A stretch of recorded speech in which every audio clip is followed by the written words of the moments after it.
ज्ञान दे। मोलार्का।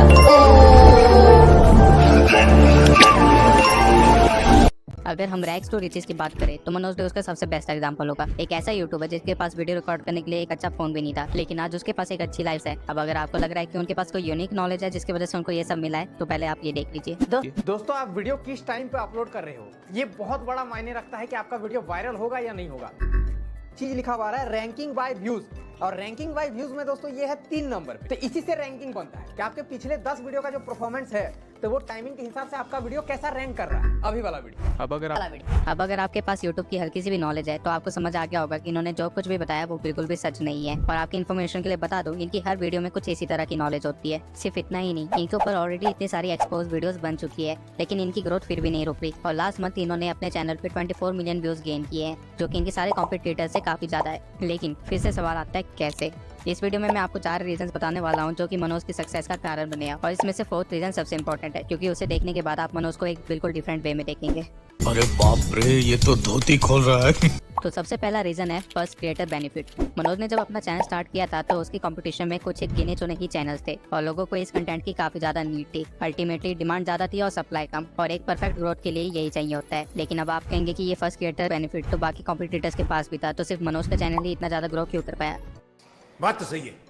तो इसका रीजन है मनोज का कंटेंट। मनोज अपने वीडियोस में ऐसे टॉपिक्स कवर कर रहे थे जो बाकी क्रिएटर छोटा समझ के छोड़ दिया करते थे। फॉर एग्जांपल टाइटल कैसे लगाए, या फिर टैग्स किस तरह यूज करे, या फिर एंड स्क्रीन का इस्तेमाल किस तरह किया जाता है। और इसी रीजन की वजह से मनोज के पास उसके कॉम्पिटिटर से ज्यादा ऑडियंस आ रही थी। अब वो इन्फॉर्मेशन एक्चुअल में वर्क करे या ना करे, इससे कोई फर्क नहीं पड़ता था, क्योंकि उस टाइम की ऑडियंस को भी ज्यादा नॉलेज नहीं थी। वो जो भी देखते थे उसे सही मान लेते थे और फॉलो करने लग जाते थे, जिसकी वजह से मनोज की वीडियोस लगातार चलती रही। अब मनोज अपनी ऑडियंस को तो सेटिस्फाई रख रहे थे, लेकिन साथ ही साथ उनको यूट्यूब को भी सेटिस्फाई रखना था। और उन्होंने ये चीज भी की हमारे सेकंड पॉइंट को फॉलो करके, जो कि है कंसिस्टेंसी। मैं पर्सनली मनोज को 2019 से फॉलो करता हूँ, और मुझे उस टाइम पे कोई भी यूट्यूबर इतना कंसिस्टेंट नहीं मिला जितना मनोज था।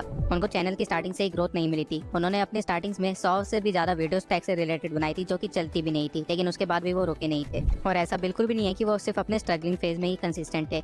इवन दो उनका चैनल मोनेटाइज हो गया था और उनके पास 50K से भी ज्यादा सब्सक्राइबर्स थे, तभी वो दिन में कई बार 3 से 5 वीडियोस अपलोड कर दिया करते थे, जबकि उनके बाकी कॉम्पिटिटर्स हीले पड़ गए थे। और इसी कंसिस्टेंसी के कारण उनका ब्रेक इवन पॉइंट भी बहुत जल्दी आया, जब उनकी एक video how I shoot my videos viral हो गई। अब ये हुआ कैसे, आइए थोड़ा डिटेल में समझते हैं। यूट्यूब को हर क्रिएटर से सिर्फ 2 ही चीजें चाहिए, जो कि है क्वांटिटी विद क्वालिटी। और एज अ क्रिएटर आपको सिर्फ 2 लोगों को ही सेटिस्फाई करना होता है, एक आपकी ऑडियंस और एक यूट्यूब को। अब Manoj as a creator quantity तो प्रोड्यूस कर ही रहा था, जो कि यूट्यूब को सेटिस्फाई कर रहा था, और साथ में अपनी वीडियोस में थोड़ी थोड़ी नॉलेज भी दे रहा था, जो कि उसकी ऑडियंस को भी सेटिस्फाई कर रहा था। और ऑब्वियसली उस टाइम पे ऐसी वीडियोस की नीड थी, तो उसकी वीडियोस काफी आसानी से चल भी रही थी। और जब उन्होंने अपनी वीडियो डाली how I shoot my videos, तो उसमें उन्होंने अपना स्ट्रगल दिखाया कि कैसे वो एक टूटे हुए फोन से सीढ़ियों के पास बैठ के अपनी वीडियो रिकॉर्ड करते हैं, जिससे लोग काफी ज्यादा मोटिवेट भी हुए और रिलेट भी कर पाए। इसलिए उनकी वो वीडियो काफी ज्यादा वायरल भी हुई। लेकिन अगेन क्वेश्चन ये आता है कि बाकी कॉम्पिटिटर्स भी तो ये चीज फॉलो कर सकते थे, तो लेकिन मनोज ऐसा स्पेशल क्या कर रहा था जिसकी वजह से वो ग्रो कर रहा था। ऑल्दो मनोज अपनी वीडियोस में गलत इन्फॉर्मेशन दे रहा था और काफी ज्यादा क्वालिटी भी नहीं थी उनकी वीडियो में, स्टिल उनके पास एक ऐसी स्किल थी जिसका वो बहुत अच्छे से इस्तेमाल कर रहे थे, और कोई भी उनका कॉम्पिटिटर उस स्किल को इतने अच्छे से इस्तेमाल नहीं कर पाया, जो कि था क्लिकबेट। अगर आप मनोज के चैनल पे जाके उसके थंबनेल्स देखेंगे तो आप देख पाएंगे कि मनोज अपने थंबनेल्स में सस्पेंस बहुत अच्छे से क्रिएट कर लेता है, यानी कि वो ऑडियंस की फीलिंग्स के साथ अच्छे से खेल जाता है। मनोज अपने थंबनेल्स के थ्रू बहुत इजीली ही एक्साइटमेंट, सिंपैथी और फियर क्रिएट कर लेता है, जिसके कारण उनके वीडियोस का CTR हमेशा मेंटेन रहा है। ऑल्दो मनोज के पास आज 4 मिलियन प्लस सब्सक्राइबर्स है, लेकिन मनोज आज भी इस चीज का इस्तेमाल करते हैं। और क्लिकबेट तो सिर्फ पहला स्टेप है, इसके साथ साथ मनोज एक बहुत अच्छे स्टोरी टेलर भी है। अब मनोज को पता था कि वो अपने थंबनेल्स के थ्रू अपने ऑडियंस से क्लिक तो करवा लेंगे, लेकिन वीडियो वायरल करने के लिए ऑडियंस रिटेंशन लगती है, और जिसके कारण लोगों को उनकी वीडियो ज्यादा देर तक देखनी पड़ेगी।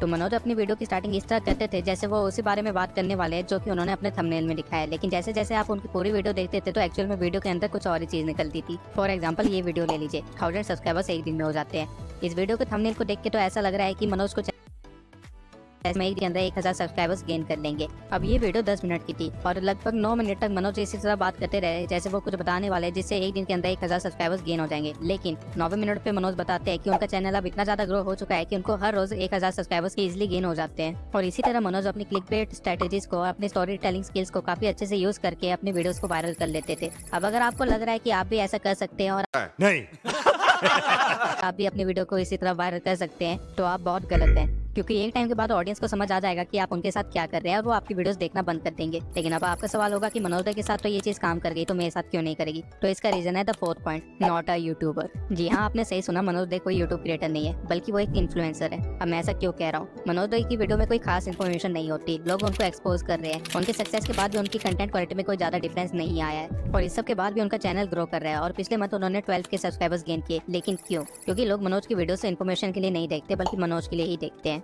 मनोज की मैक्सिमम ऑडियंस रूरल एरिया से है और उनके लिए मनोज एक ऐसा इंसान है जो गरीबी से निकल के सक्सेसफुल हुआ है। उनके लिए Manoj more of a motivation है instead of a content creator. अगर आप मनोज के चैनल को ध्यान से देखेंगे तो आपको उस पर ज्यादा से ज्यादा वीडियोस मोटिवेशन से रिलेटेड ही मिलेगी। इसके साथ साथ मनोज का ज्यादातर कंटेंट अपनी लाइफ स्टोरी के आसपास ही रिवॉल्व होता है, क्योंकि उनकी ऑडियंस उससे रिलेट कर पाती है। अगर आप उनके कंटेंट पे ज्यादा ध्यान देंगे तो आप ये भी देख पाएंगे कि वो ट्रेंडिंग टॉपिक्स पे भी कंटेंट बनाते हैं। जबकि अगर हम या आप में से ऐसा कोई करेगा तो उसके सब्सक्राइबर्स कम होने लग जाएंगे। वहीं मनोज के सब्सक्राइबर्स इस चीज से बढ़ते हैं, क्योंकि मनोज की ऑडियंस को उसके पॉइंट ऑफ व्यू से फर्क पड़ता है, भले ही वो टॉपिक चाहे हमारी नीश के बाहर का ही क्यों ना हो। मनोज अपनी ऑडियंस के साथ अपनी पर्सनल लाइफ भी शेयर करता है, जो कि हम में से बहुत ही कम यूट्यूबर्स ही करते होंगे। फॉर एग्जाम्पल, मनोज को अभी अपने घर में बिना बताए शादी करनी पड़ी और ये चीज उन्होंने अपने सब्सक्राइबर्स के साथ शेयर की। अब अगर उनकी जगह हम या आप में से कोई होता तो शायद हम ये करने की सोचते भी नहीं। लेकिन मनोज अपनी लाइफ को लेकर काफी ज्यादा ही ट्रांसपेरेंट है अपने सब्सक्राइबर्स के साथ और इसी वजह से उनकी ऑडियंस का उन पे बहुत ही ज्यादा ट्रस्ट भी है और साथ ही साथ काफी ज्यादा रिलेट भी कर पाते हैं, क्योंकि ऐसी प्रॉब्लम हर किसी की लाइफ में आती है। लेकिन कौन सा यूट्यूबर अपनी लाइफ प्रॉब्लम्स इस तरह शेयर करता है? अगर हम ध्यान से एनालाइज करें तो मनोज एक्चुअली में अपनी पूरी लाइफ को रिकॉर्ड कर रहा है, जो कि उसकी ऑडियंस को देखने में एक्चुअली में मजा आ रहा है,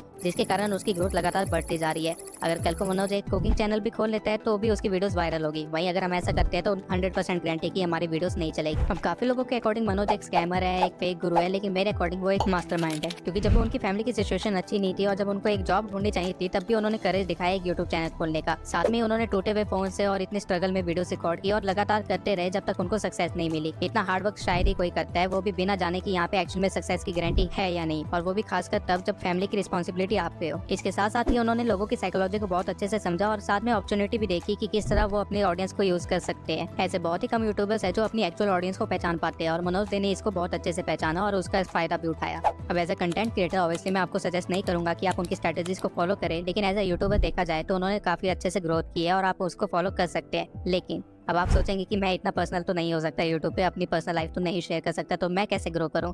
तो मैंने इसके लिए एक चैनल एनालिसिस पहले ही कर रखा है, आप जाके उसको देखिए और अपनी ग्रोथ को स्टार्ट कीजिए। नहीं